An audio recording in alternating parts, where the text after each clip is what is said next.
조갑제 TV 시청자 여러분 안녕하십니까? 2024년 12월 5일 오후 5시입니다.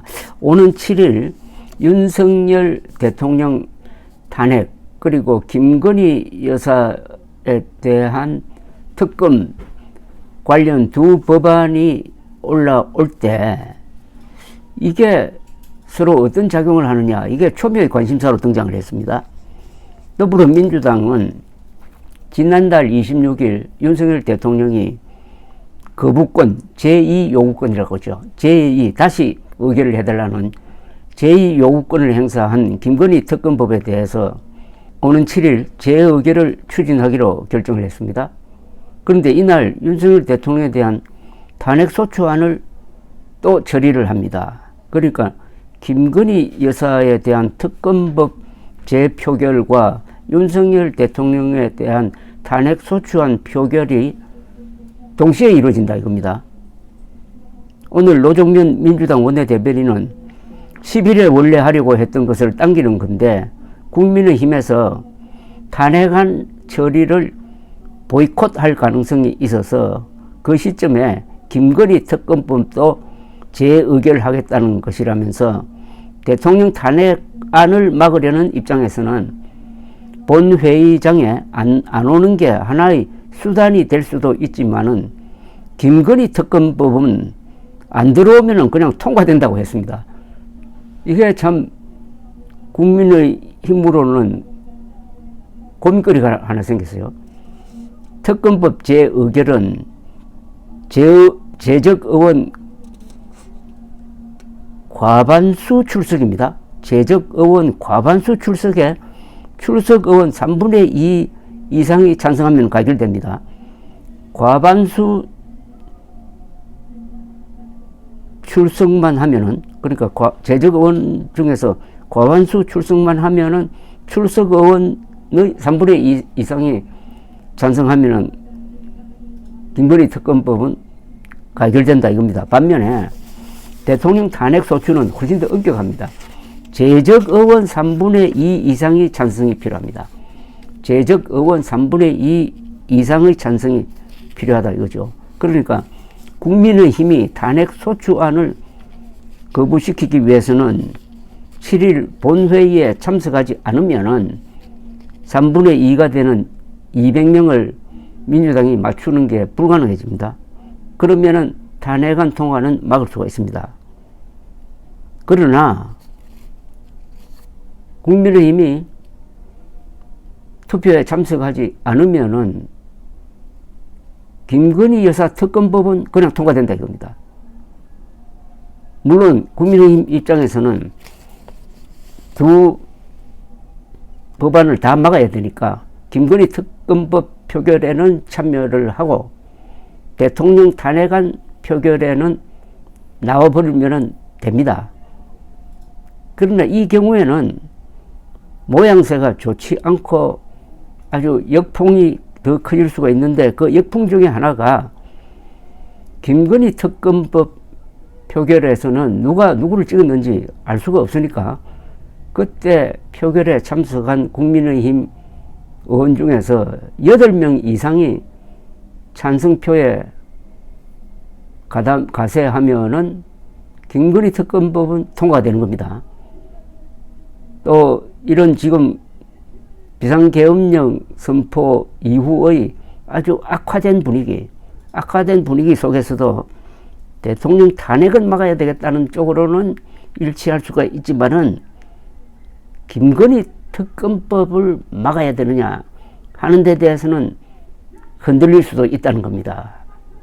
그러면은 두 개를 다 방어해야 되는데 김건희 특검법 방어는 상당히 아슬아슬하거나 불가능할지도 모른다는 이런 문제가 하나 생겼습니다.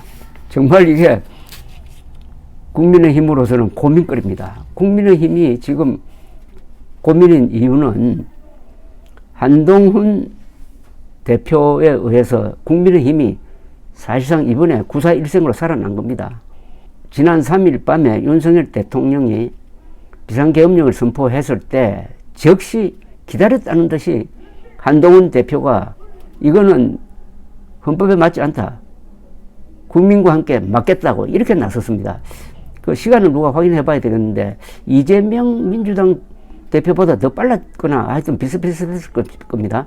그런데 어떻게 이렇게 빨리 그 중대한 선택을 할 수 있었느냐. 혹시 제 짐작입니다만은 한동훈 대표는 비상계엄령 선포에 대한 정보를 미리 알고 있었을 가능성이 있습니다.